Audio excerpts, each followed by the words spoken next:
One of them like kicked him. The commune scene. Yeah, and it I, was a where, set. I don't even They know where do you rebuilt start it. with this thing.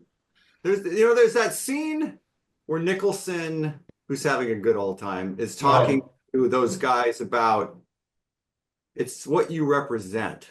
yes. That's You the scene I represent pulled out for the preview. Right, for the It's preview a clip. preview, That is you a really represent pressing. I mean, but there's in retrospect, there's a couple of ways of looking at that, right? Like there's in the context of these characters, but it's also this is the movie Yes. that basically it's kind of like what grunge did to hair bands. Right. Yeah.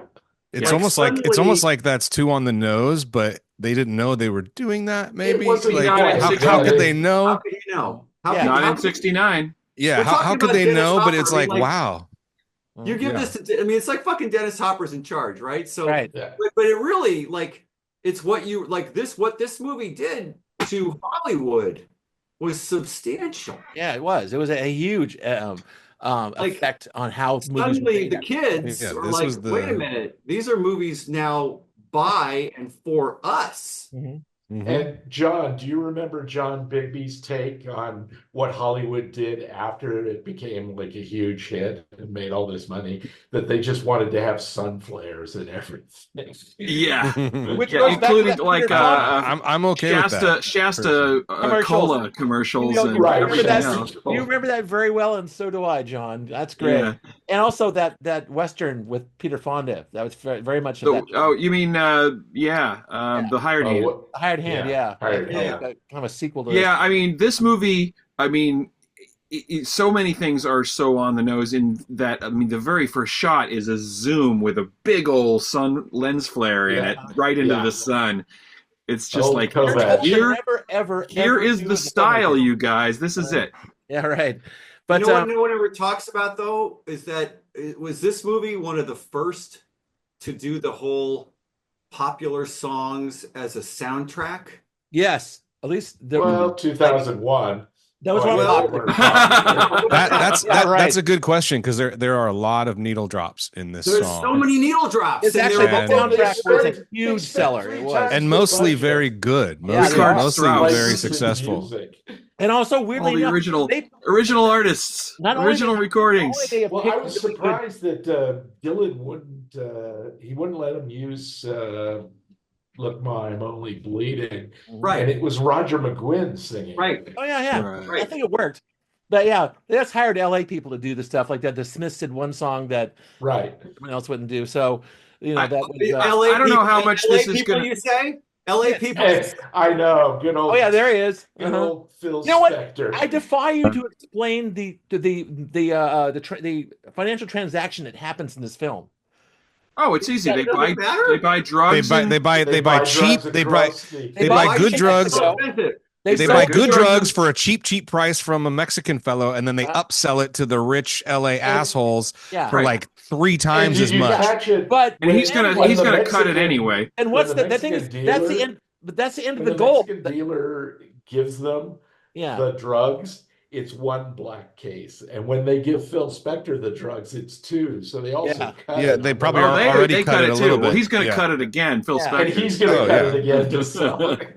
Okay. The point being, and here's Dennis Hopper with a little bit of flake in his mustache right there. See Yes. that? Yep, yep. Oh, it was nicely Totally real. done. They both They had weren't flake. fucking around Yeah. in this movie. Is there any universe where that's not actually real? Yeah, exactly. But Also, but they that- were really smoking pot in this at movie, that right? point, I- I think the narrative trajectory is done. guarantee. They made their money. They stuffed it in these little. Why didn't they just put it in a bank? Why did they put it in tubes inside of like a Because you don't motorcycle? trust the banks, man. Yeah, they're Oh, they're the because banks they're left on the non van. they're non-establishment, That's baby. I was and- arguing they didn't really think this movie through very well when they made it. No, I read that. Well, there's no plot. Yeah, did They- anyone else? Did the anyone else only thing read that happens they? happens at the beginning, and then Yeah. they just drive and drive. And No, drive. did anyone else read that? Apparently, there was a 3-hour version of this with a plot. Fuck. Oh, really? And yeah, And he and then complained and then that they it were was too they were much showing for it to TV. people, or they were showing it to people, or maybe some studios. But anyway, they were like, "This is not good." And Dennis Hopper went back in and he cut out the plot completely, and then it was just all the stuff in between the plot. And they're like, "That's a better movie." you You never mean, know. what right? was the story, Jared? What did they leave out? I don't know. They didn't say that. I just read The this. world will never know. No, Yeah, but there was a storyline apparently, like a through line, and it just didn't work, and it was 3 hours long, and they were like, screw it. And I bet Hopper you was there was- like, what if it's just us riding around? You know, like I bet you there's there's a reason no that money had to be hidden and taken to the east because there something. had to be some Yeah, reason for it, and it's probably in the original plot that's gone. yeah. Yeah, maybe. I want to be. But that was the birth of now like this kind of movie, this like Yeah, no, floundering I non-narrative. wanna make sure I'm not dunking on this because there are so many things about this movie where I'm like, fuck. Like, you know, I always talk about, well, they did it first. I mean, this is a road picture about the freedom of being on a fucking motorcycle. I mean, like the cinematography and the cleanup job the Criterion did on this is It looks Oh great. yeah, Except when they hit New Orleans party time, you can tell they were Right, but running that gunning. Wait. Wait. Go ahead. That's kinda works a when they're on whole. drugs. There's a whole story right there.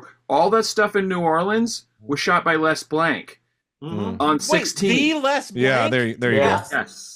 I That know, makes sense. I used to know Les Blank. No, oh my god.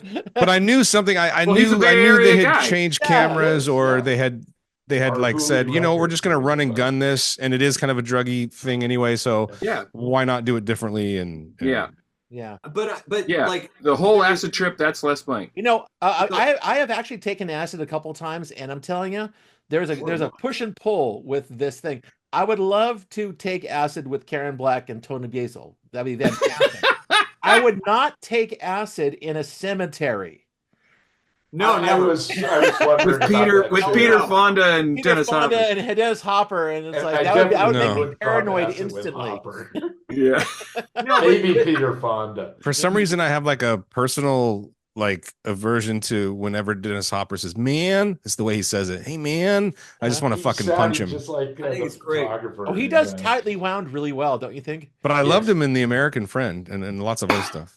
I like him in a lot of He's things. also good in Back to Rebel the Without things a that are awesome Cause. about this Yeah. movie. He's good in this. I think he does a Yeah. great job of He is being good in that, this. I just was like, that ugh. guy. Mhm. There are so many things going on in this movie that if you're just sort of checked out because you're like, there's no plot, whatever. No, this movie has something to say about relationships in the late 60s. It has something to say about, I mean, let's face it. I mean, like, I feel like there's a lot of mannerisms in this movie that you There's can a- study. there's a Yeah. lot of, I mean, let's face, you know, when we're all wringing our hands over the last election, it's occasionally a good thing to remind ourselves just how fucked up things were down there back then, and they probably Yeah. haven't gotten a hell of a lot better. Nothing has changed, basically. And that's Well, and then, you know, whether I'm that's sure a- they're not shotgunning people on motorcycles Well, that no, much. we're beating people to death with baseball bats in the middle of the night. But Yeah. I know that. I read plenty of stories for people Yeah, I who think just it happens. move out there That's and just get happening hassled. much. Who was You're the more gay likely to kid get that Matthew caught. something? He got murdered on the fence. Yeah. Yeah, that was in Laramie. Colorado. Yeah. That was Laramie. That wasn't that long ago. No. Yeah. Yeah. But this And, is, and you just know, the way that this movie, the note that this movie ends on after the Yes. 90 minutes leading up to that last 2 minutes. I mean, what a fucking downer. But at the same time, I think for the time that this came out, it must have been like a sledgehammer to the head of the audience. And that might have been why it resonated so strongly with so many people. If it hadn't had that ending, maybe not. I mean, it's not a fun ride. The whole thing's a bummer, quite honestly. Yeah. Yeah. actually, You It's know, a bummer. Robert This Redford- movie's a bummer. you talk about Captain going to America America. says it when he goes, we fucked up. We blew it. We blew it. we We blew blew it. it, man. The bit when they went to the commune, you know, the with Charlie X, whatever.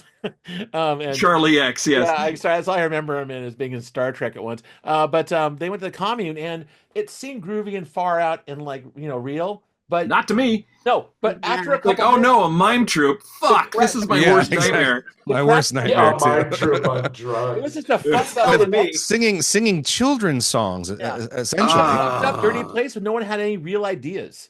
They were just No, there. no, that's what I'm saying. It's a bummer, not only in terms of like, this is what the establishment is. It's a guy with a shotgun shooting you because you got long hair. Right. Then you go to the commune and it's like, here's a bunch of idiots. They're going to plant some seeds. They're never going to grow. Uh-huh. They're all going to fucking starve this winter. Yeah. This sucks too. They're a bunch of dopes. Yeah, Yeah. no. That's why Jack Nicholson is the only fucking real cool motherfucker in this This- movie, because this he's in movie both gets- worlds. This movie gets so much better when Jack Nicholson Yes, shows it up. does. And it I know. immediately It does. gets worse again when he dies. Uh-huh. It's Spoiler true. alert. It's A little true. bit. He's the best thing in this thing. You know, Dennis he Hopper's the has a- second best thing. He's bridging the gap because he's someone who is like, I can understand both of these worlds, and there are Yes. pluses and minuses.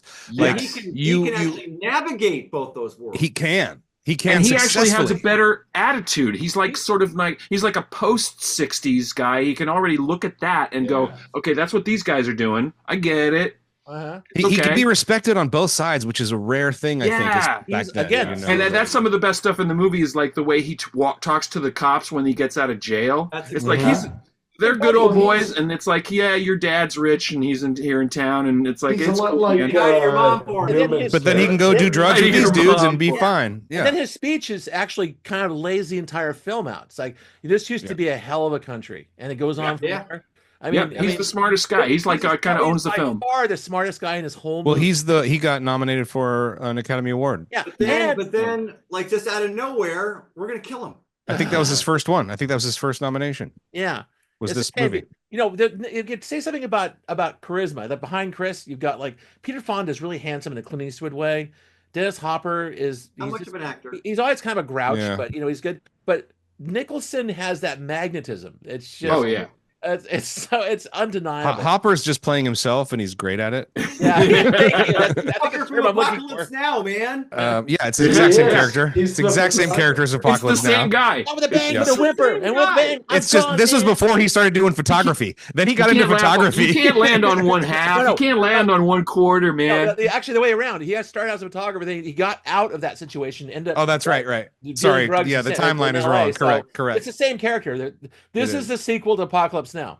Yeah, Right, it so, is. so I understand the cultural significance of this movie, but I was like, oh no, when you picked it, Scott. It was like I loathe this thing. It's like Really? you can make this a lot better if you just every time the music starts and they're on their bikes, you just hit fast forward because that saves you about half the running time. I think the music. I'm probably going to get some flack for this, but this is like if you put this out on a record, you could call it the worst of the '60s. I'm a Sure. British invasion guy. I'm I driving don't give a up there shit strangling about the you. band or any of that crap. I owned this No, soundtrack when I was 11 years old. But here's the thing, John. I hate the music. I hate. Yeah. I so see where you're coming from, and I hear you, and I probably agree. I think it's more though that like when this came out, those songs weren't the horrible things that we think of now when we hear them.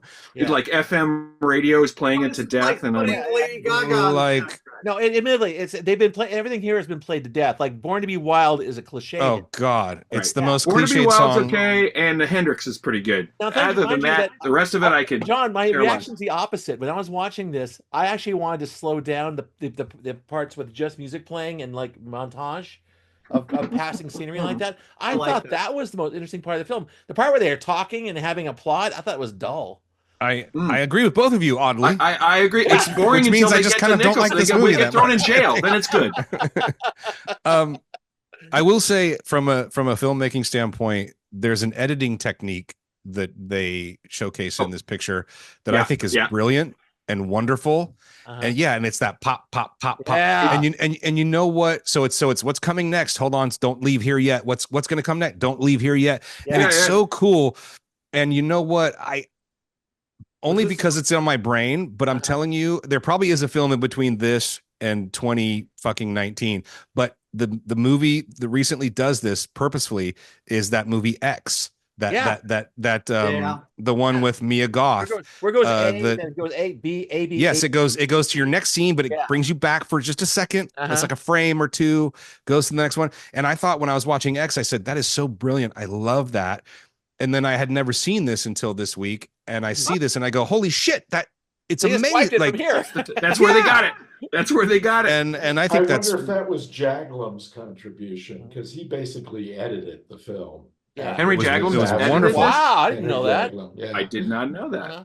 It was Laszlo Kovacs was the DP. Laszlo Kovacs. I did. Yeah. oh, there you go. He did a brilliant job in this thing. You can't Yeah, fault he's great. you can't fault the cinematography. It looks great. Oh, well, they did what they could. It's like some of the but stuff I that mean- shot Wild was great. Spiritual great. And Jared, that cutting thing, that ABAB thing, Yeah. I mean, it's super gimmicky. It to me, it's like they're again like the lens flares. A lot of what's going on here is picked up from experimental film. Mhm. Yeah, absolutely. And again, another way that they changed Hollywood, not just the demographic, but I mean the filmmaking. Mhm. Yes, I think They that really- this movie, you know, Jim can probably attest or at least like have an opinion. I think movies like this and movies like Bonnie and Clyde, I mean, this is real French New Wave shit that, Yeah, it that is. we are trying, Well, this that is- we're yeah, trying out Ken, here. There's a straight line. You know, they wanted to between hire Godard to do Yeah. Bonnie and Clyde originally. Right. See, Or there you some go. of the Ken techniques got it. in 2 or 3 things. You know about Oh, are I in wish the I could film. see that. That would be an interesting Yeah. thing. But it's true. It's true with all the with these weird techniques, you know, this more free spirited. I mean, there probably weren't a lot of movies at this time that had that sort of frenetic camera work that this movie Yeah, has. and the loose narrative too. So that's part of it. Yeah. Yeah. Yeah. In fact, having a slack narrative in the last part of the film, I thought really helped because it just kind of brought you into the moment. That was a fucking depressing. Well, it's acid another trip. way that it's a counterculture artifact. It's like fuck your notions of a narrative. Really, Yeah, Yes. yeah. we're gonna vibe. We're just gonna vibe on this. And that's like I get where all you guys are coming from, and sure, I could objectively go, this is a problem, that's a problem, but it's also almost impossible for me to watch this without thinking about the effect that it had. Yeah. Being first. Yeah. And and again, it just like changed a lot of shit. And I just like try to imagine what it must have been like to have been like a 21-year-old going to see this in 1969. Oh, yeah. It was everything. Finally, I got fucking dragged to movie that I can relate to, man. Right. You saw us? Did you see us first? Because it's like Chris, the were you dragged first by Peter to new see this? Hollywood movie, right? What's that? And not Yeah, only one of a them, movie yeah. I can relate to, but a movie that my parents will hate. Yeah. This is a rebel movie. Well, first of all, And- Chris, I had a feeling you had a really affinity to this film because you're basically a Laurel Canyon kid, Yeah, right. and this is a Laurel Canyon movie.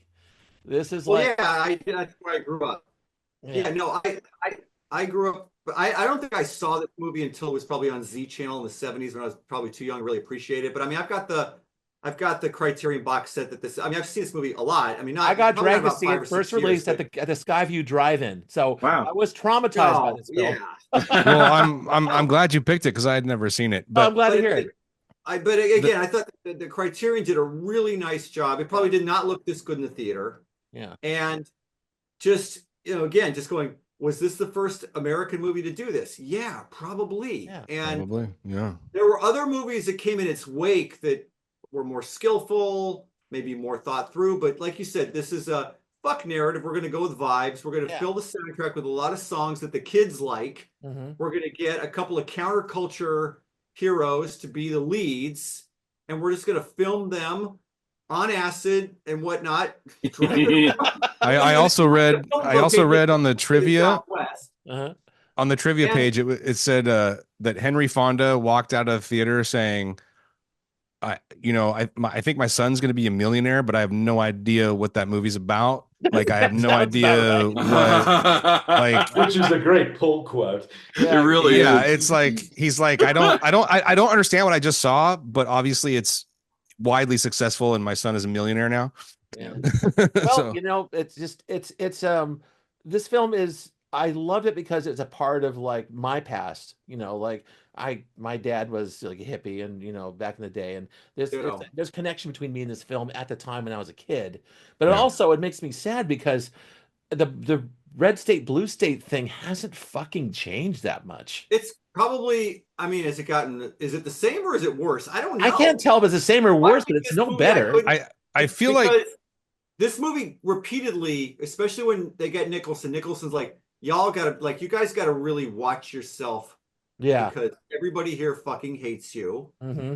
And like that one scene what with you the represent. the girls in the booth. Oh, and yeah. It's like the guys in the other booth just are getting progressively louder. You're not welcome here. And if you hang out, we're going to fucking kill you. Right. which I love, That was it's a hell so of a weird. scene. It was on a personal And they note. do. Yeah. On a personal note, that's how I feel like that's how my entire high school experience was. Back in Red Glove? Because I was like an art kid and I had like a band and I was kind of weird. Red And I Bluff's had the my South, friends. Red Bluff is the South. And that scene was my experience because the girls, well, they loved us. They were like, oh, these like arty weird guys are fucking kind of cool and they're cute. And all the guys were like, we will fucking end you, motherfucker. That only made it worse. And If the girls liked you, that only made it worse. And it was a weird dynamic. And trust me, it was not a fun time most of the time.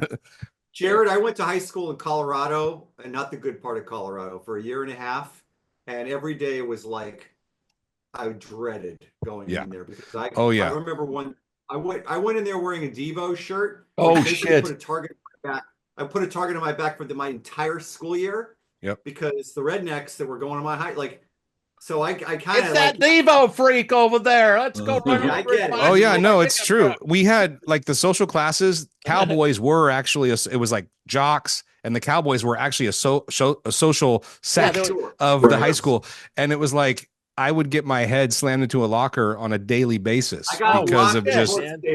Oh man, this is getting personal. It's remarkable. Anyway. Any of us are as well adjusted as we are. Yeah, or we're hospitalized in high school. Which again, back to this movie, I just think that it is bigger, obviously bigger than the sum of its parts. But just watching it, knowing we were going to have a conversation about it, all the things that I have to nitpick, none of that shit matters because this movie wasn't about any of that. Like it set out to break every fucking rule. And so what am I going to like, or can we fault it because it did? No. Okay, but I have a question, which is, this is 69. It's really interesting to me because having grown up, I was a kid during the 60s, but I could perceive, it was such a important period of time. And of course, I'm talking, when I say the 60s, I'm talking about the late 60s, right? In American culture. And you can almost sort of assign a personality, like picking your favorite Beatle or whatever. It's like you can say 67 has a certain tenor and 68, and this is a 69 movie. Yeah. Right. This is like, you got the bad acid and it's a bummer. And it's post-Woodstock. Things are going. It's post Woodstock. Things are going off the rails. Post Monterey too. Post Monterey, exactly. Things are going off the rails. And this movie, when I said it's a bummer, I mean it's like the message is also a bummer. It's like these guys are tainted from the beginning. They do a drug deal, and the song is "Goddamn the Pusher Man," and they got the money in the gas tank, and that sets the tone for the whole thing. And then every episode that they have. It's like, well, they go to the commune and it looks pretty fucking bleak. Mm-hmm. And it's like, I would hate to be in that place. I would never go to that place. I don't want to know those people. They look, when they do that pan around to all the faces before they do the prayer. Yeah. They do that, they do that thing where they put the butter in that everyone looked miserable. It was like a horror film. It was like, look at these horrible faces. And all I could think of was Guitar's Weekend, where they're panning along the track. The cars. It was kind of that. It was which is like the best shot in that movie, like, dude. This is hell. This is the counterculture. This is hell. They didn't know what the fuck they were doing. That's the thing that came out. And the filmmakers just said they don't know what the fuck they were doing in that commune. Well, well, they had an argument. It was like they're going to make it. That was Peter Fonda's character. Yeah, Peter Fonda's character was pretty naive. But he's the one at the end who said we blew it. It took him what it take him to it's his explanation. What it takes him to get an asshole than Hopper. Well, Hopper is just a paranoid dude, right? So he doesn't trust anyone. He doesn't. Hopper's just a couple of steps above the rednecks. He is. He's actually he's just kind of an idiot. Yeah, he just picked his side. That's all, right? He's freewheeling Franklin. And I love the fact that the rednecks were just going to scare him, and then he flips them off, and they fuck you. And you almost feel like the other one says, "What happened?" Like maybe the gun went off by accident. Yeah, I feel like the first one wasn't maybe intentional, but the second one they were just like, "Fuck it." We got to get the other one now. No, they had to finish. No, they circled and finish him off. No witness. That thing looks cancerous. That's the goiter. It's the goiter. It's a goiter. He's. Oh my God, John, you're reminding me, sir. Jesus Christ. Jim, I correct. That's even worse. Here's 25 cents. Go downtown and get a rat to gnaw that thing off your face. What's that from? Tagline from With Uncle Buck. Chris. There's a tagline sorry. from With I, which takes place also in 1969, which one of the characters says something to the effect of, "The generation of peace and love is crashing and burning," which is just basically what you just said, John. Like there was literally in this movie. Woodstock talks about this. Like at a certain point, the plane crashed. Yes, at the very end of the Woodstock and Altamont, basically. Yeah, Woodstock, Altamont. This fucking movie for sure. Like it's just So it's really interesting that this is embraced as a countercultural film when it's kind of really critical of the counterculture. It sort of captures the naivete and the stupidity of the 60s too. Yeah. Oh, Jim, a lot of interesting stuff going on. But I want Jim to take this short. home. Take it home, man. Take it home. I've always said that, you know, the 60s started when Kennedy was shot. Right. And it ended when the other Kennedy was shot, or when Manson killed Yeah. you know, Sharon Tate, basically. Yeah. And it didn't last that long. No. And it's something that exists more. It's like World War II movies. The 60s exists more as a cinematic thing than it does as like people who are actually there. Because I'm a little older than most of you, and I can remember, I mean, we started renting to people in the late 60s. And so we had people like that. Bissaville wasn't quite a commune at that point, but it was blamed for being like a commune. You know, that there was free love going on down there, God damn it, and marijuana. So yeah, it's strange, you know. It's a strange. And I mean, other movies have pointed out to when the 60s ended, and they sort of end in disaster, really. Like all utopias. Yeah. We blew it, man. Yeah. We blew it, man. Yeah, there has to be a balance. A lot of films that came out like around 1970 or 71, 72, that kind of the end of the 60s. Remember Silent Running? Oh, yeah. All your great science fiction ideas, they're terrible. We're all going to die, you know, basically. And then there's other stuff like Soylent Green came out that year too. It's like, you know, dystopia was rushed right in right after the 60s was over. Yes, correct. Yeah. Well, was that the guy who did Stainless Steel Rat? Who wrote Harry Harrison? Yes, Harry Harrison, right? All right. Well, the book was Make Room, Make Room. Okay, we're off topic, so let's just do our thumbs and move on with our lives. I cannot separate the cultural significance of this movie from the filmmaking itself. Having said that, I still think it's really pretty to look at a lot of the time. Nicholson's awesome. I'm down with the nihilistic point of view of a great deal of it. So thumbs up from me. I think it was an accomplishment. I think they did something really important in this film. The fact they were on drugs making it is that helps, you know, probably. I think it's super important, and I admire aspects of it, but I'm really on John's page about like I don't enjoy this movie. Like it's not a it's not like enjoyable to watch. For all the reasons that John pointed out. I'm gonna give it like this. Vote if you want. I'm kind of here too. It's like I understand and Nicholson, okay, well, and I mean experience the significance of it and its importance. This, but the experience watching it is this.